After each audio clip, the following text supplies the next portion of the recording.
The Motherkind podcast explores how to feel happier, more confident and empowered in your motherhood, even in our world of pressure, judgment and comparison. I'm your host, Zoe Blaskey, and every week I speak to an incredible expert to share actionable steps and powerful lessons to living your life as a mother with more joy and unapologetic confidence. Listen wherever you get your podcasts. Just search Motherkind.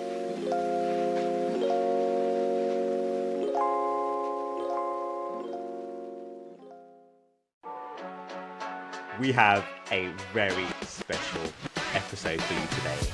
Our first live To Be a Boy podcast recorded live from the Working Dad Summit last week. The summit was hosted by my company, Parenting Out Loud, and it was all about how we support dads to be loud and proud about their care and responsibilities at work so they can be equal parents at home. We heard from business leaders, we heard from dads, we had real life men in the audience on stage talking, and we had Stella Creasy and Baroness Penn talking about parental leave reform. It was an incredible day. The recordings will be available soon. There's an article on The Guardian which you can check out as well, which is incredible.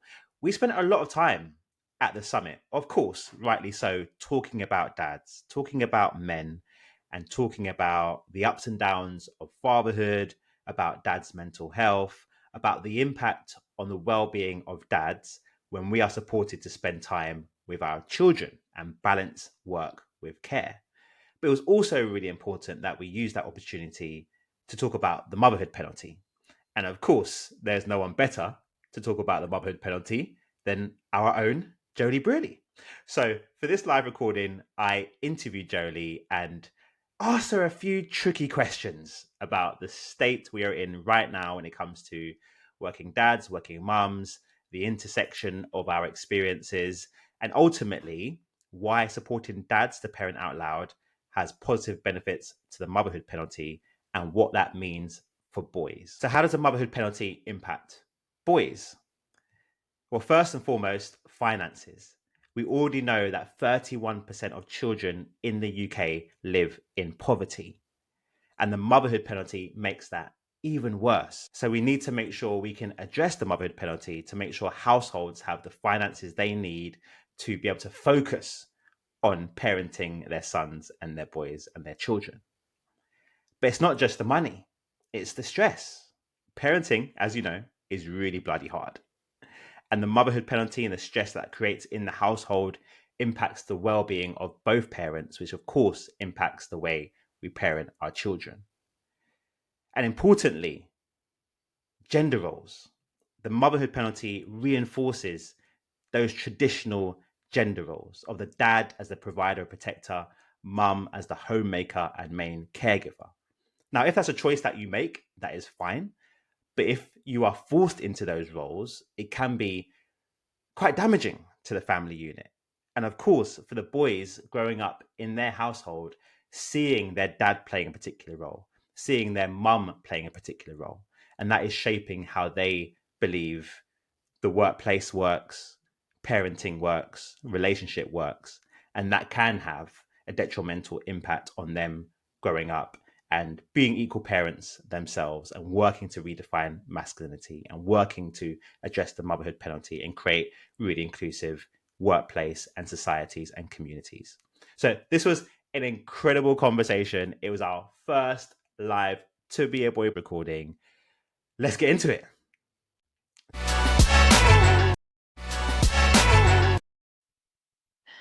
Our next session is a special one. This is very, very exciting, ladies and gentlemen.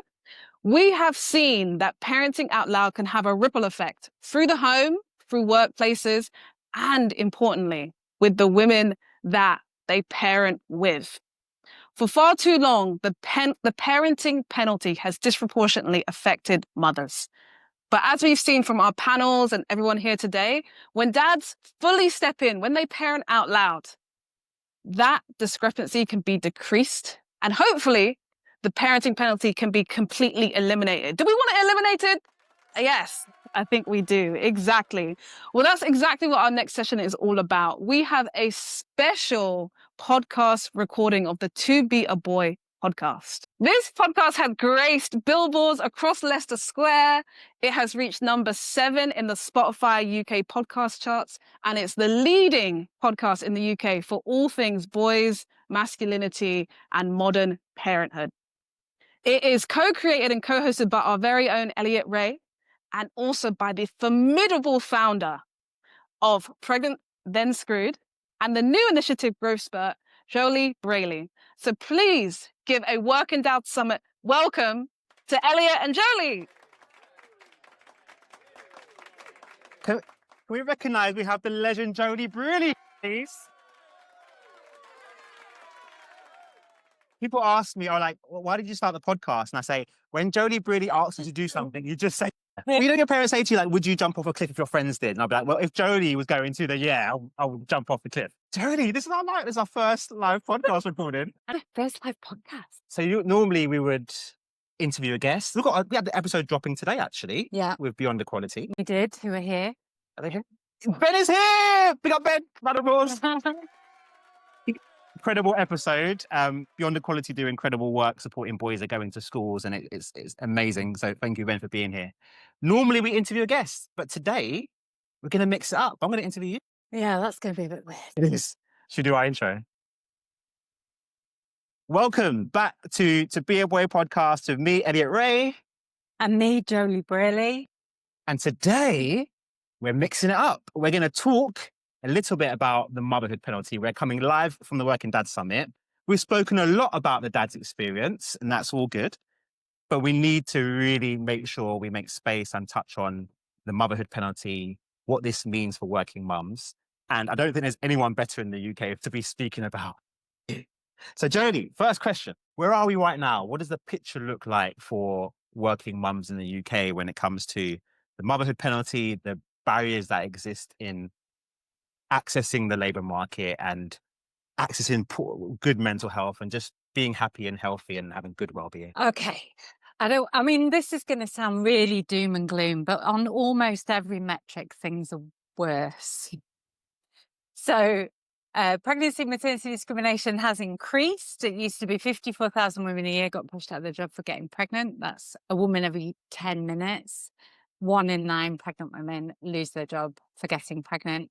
So we thought that was bad enough. And then we did the research and found that actually it's increased again. So it's now 74,000 women every year get pushed out of their job. We also know that mothers have really bad rates of mental health at the moment, probably because I would say of the stress, the financial stress, as well as the fact that we're working longer hours, the cost of living crisis. We're poorer than we were 30 years ago. We're financially worse off. We have worse rates of mental health. Pregnancy, maternity discrimination is increasing. Meanwhile, the motherhood penalty is staying stubbornly the same as it was 10 years ago. So we did some research recently which found that the pay gap between mothers and fathers over a week of earnings is 33%. Mothers are earning 33% less than dads over a week. So I'm afraid things are a bit shit, but I'm trying to end with a hopeful message, which, you know, the hope is this room, right? It's everybody here, the men who, I've met so many nice men today, who just are really flying the flag for equal parenting, who get it, who want things to change. This whole room full of people who are here to advocate for better for working parents. And Elliott, who's managed to bring this room full of people together, who are all, you know, you're not all the same. You're all different people from different backgrounds with different life experiences who all want to go out there and create change. And so, I mean, I just want to give it up for Elliott.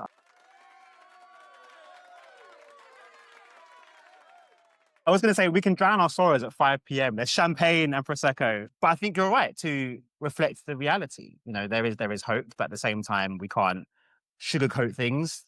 Lots of people go through lots of stress, and working mums have it really, really tough. As you mentioned, there's so many different people in this room.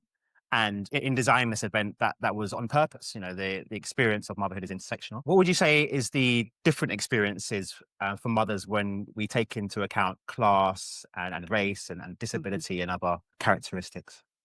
I mean, there's not enough data on this, but the data that we have shows that things are worse for Black and brown women, and they're worse for disabled mothers and mothers with disabled children. There was a brilliant report done by the Fawcett Society about 2 or 3 years ago, which found that Black women face a more significant motherhood penalty than any other demographic. It didn't look at disabled women or women with disabled children because the data just didn't exist. But it found that Black women face this intersectional discrimination because of the ethnicity pay gap, as well as the motherhood penalty and the discrimination the bias that you experience in the workforce. So we know that Black Caribbean women are 11 percentage points less likely to be employed when they have children than Black fathers are. For white women, that's only 5 percentage points compared to white men.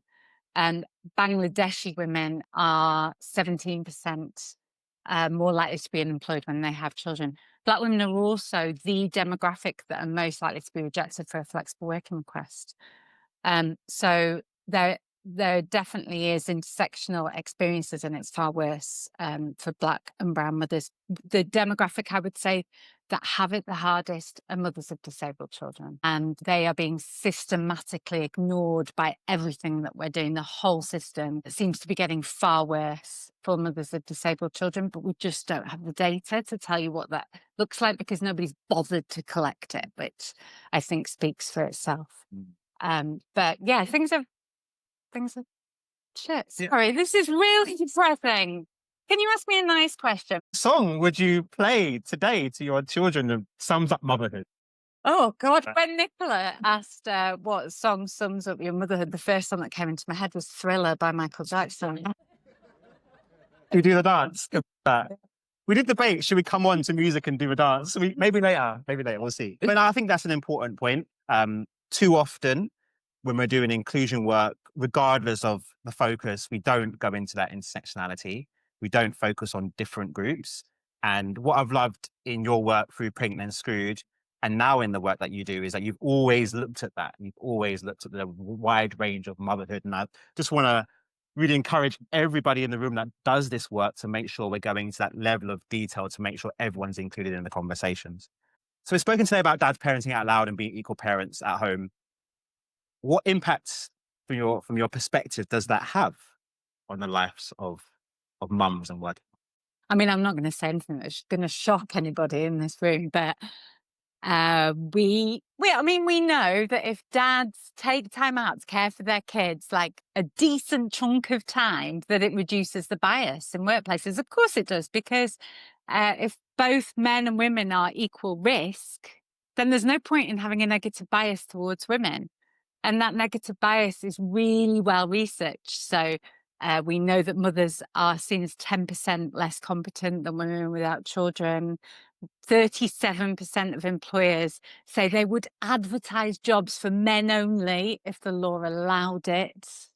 It's one of my favourite stats. And the Government Equalities Office found that mothers are half as likely to be promoted as any other demographic.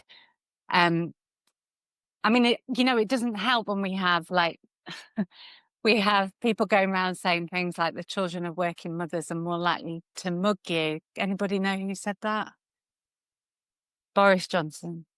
And the most powerful man in the world, the President of the United States, said in an interview, I think that for the most part, mothers are better off staying at home looking after their children. I mean, we're seeing from America as well, this whole sea change in the way we talk about women in the workforce. And it's very much, you really shouldn't be working because your job is to be at home.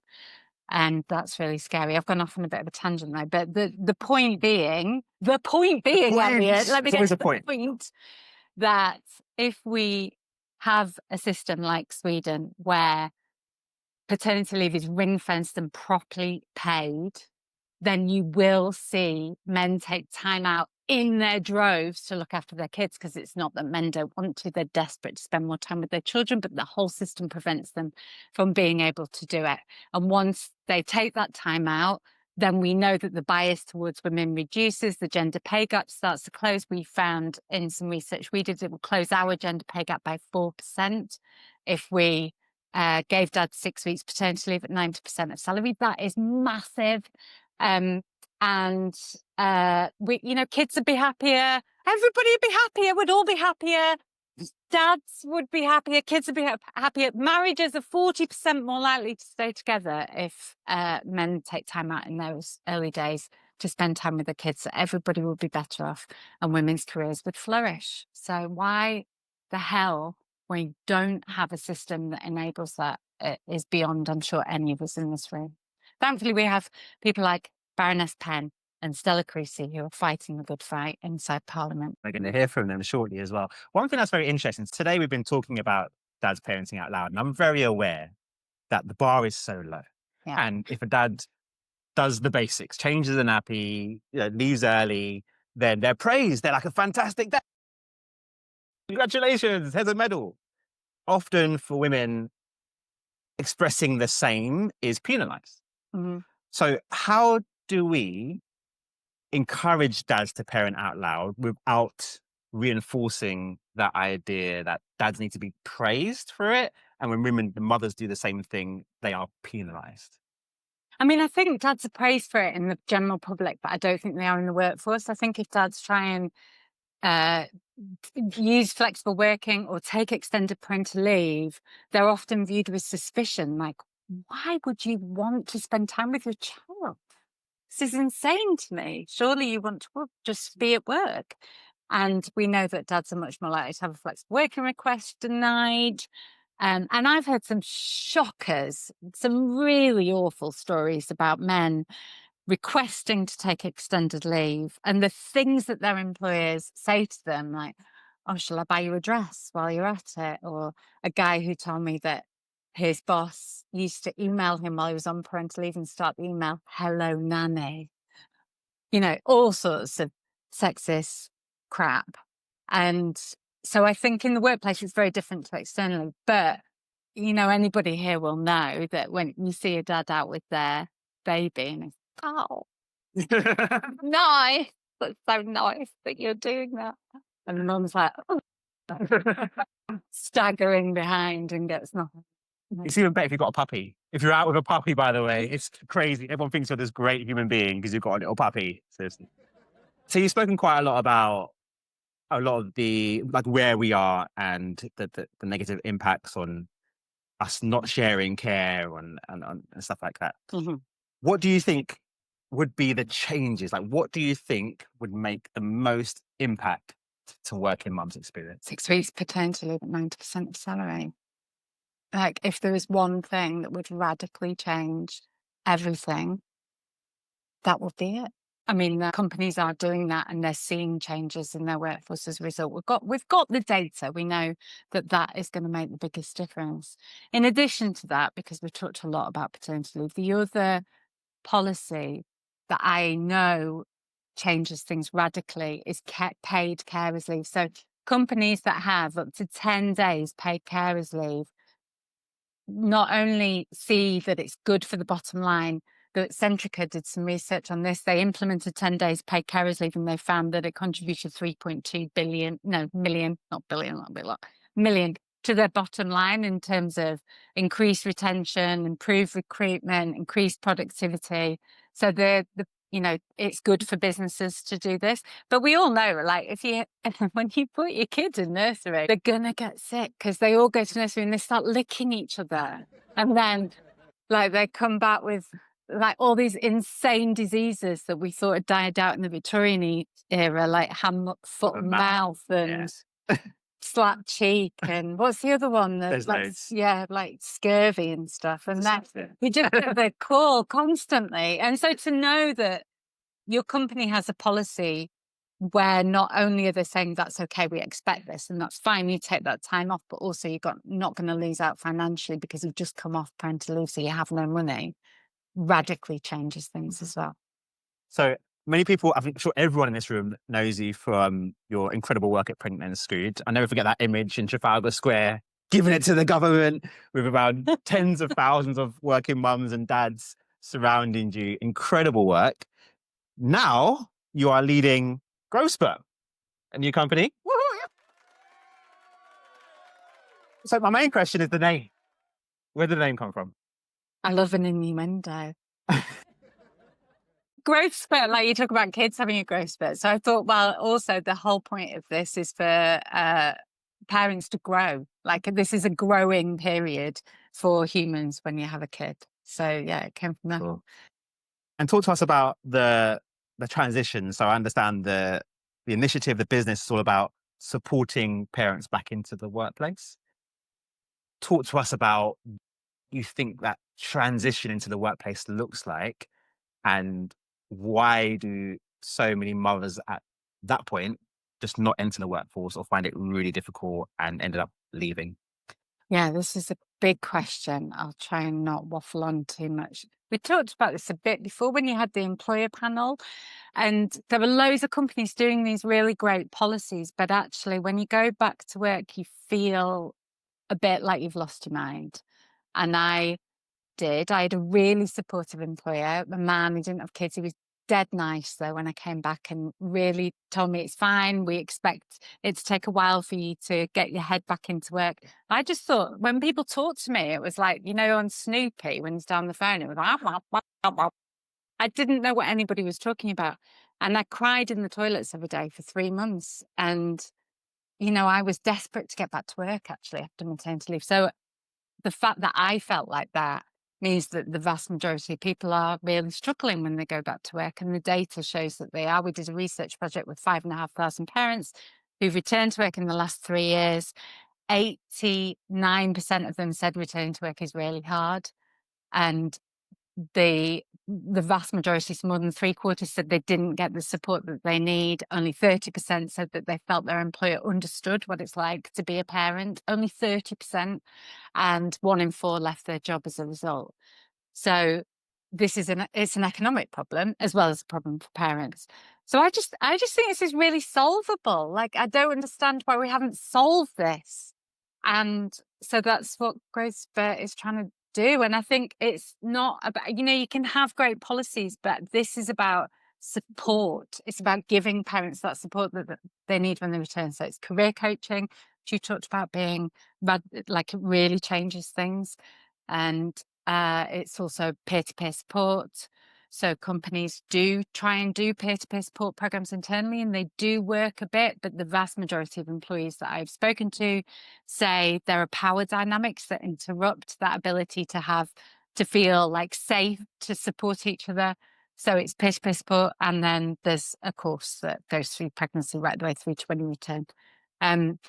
So we're testing it at the moment, and it rolls out next month, and I really want it to be used by people who really need support and for it to change the way they feel about returning to work. I know it will. I know it will. Hope. Let's talk about hope. You're a hopeful person. I'm a hopeful person. That's why we do our work. If you had to have an ideal scenario in 5 years. Can we not go 5? Okay, 2 years. Let's say 2 years.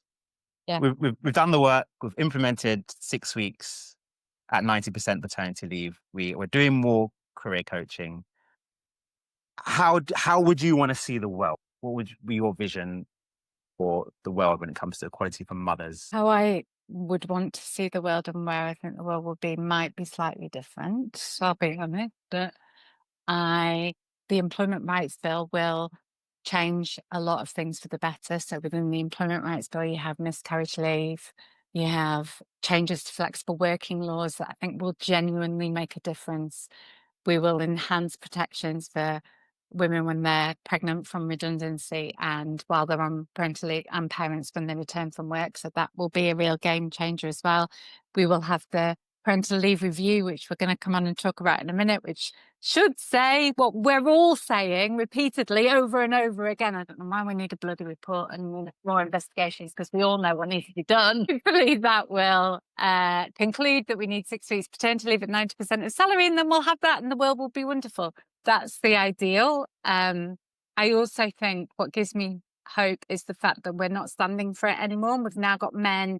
You know, it used to just be women shouting about this stuff, and now we're seeing more and more men join with us to fight for changes, and that will make a big difference, because I hate to say it, men, but you are more listened to than we are. So you need to keep shouting, please, and supporting these changes. I'd love to hear from people here, actually, what gives them hope about the future, because I think we don't talk about that enough, particularly at the moment. And we've got time for a question. The first time on To Be Able, it's our first live recording, and we're going to hand it over to you. Do we have a question for Joeli, or for me, or for both, about what we've spoken about today, the motherhood penalty experiences? Kelly's hand went straight up in the background there. She is not shy. I'm spent the last 18 months in small businesses. I think it put being more extensive, 60% of the workforce work in businesses under 250. And in my experience, this stuff is, well, it's not easy, but it's easier in larger businesses. I've probably can reach that 60%. To be honest, not be at the bottom. There are companies with less than 250 staff that are doing some amazing, amazing things. Companies that don't have a gender pay gap, they implement really great policies. I think it's really about priorities. And then there are massive companies that I cannot mention any names of companies because I'm legally bound not to, but companies that win awards for being gender equal, but behind closed doors, you get pregnant and you're out on your ear and you're signing a non-disclosure agreement. They'll be banned next year, non-disclosure agreements. So we'll be able to expose their bastards. But I think it's not just about policies, it's about care, and it's about having a leader who gets it, and that does filter down and makes a big difference. One last question, Agnes. Spoke a lot about the intersectionality, and you also spoke about the law that are coming in. But how does that still protect Black and brown women? Because oftentimes what happens is new laws and new policies come in place, but actually end up widening the inequities for people that are already disproportionately more likely to experience them in the world. So what can we do around that? I'd love to hear from you what you think, because I feel like you've got something you're not saying there. There's like something that you have thought through that you're like.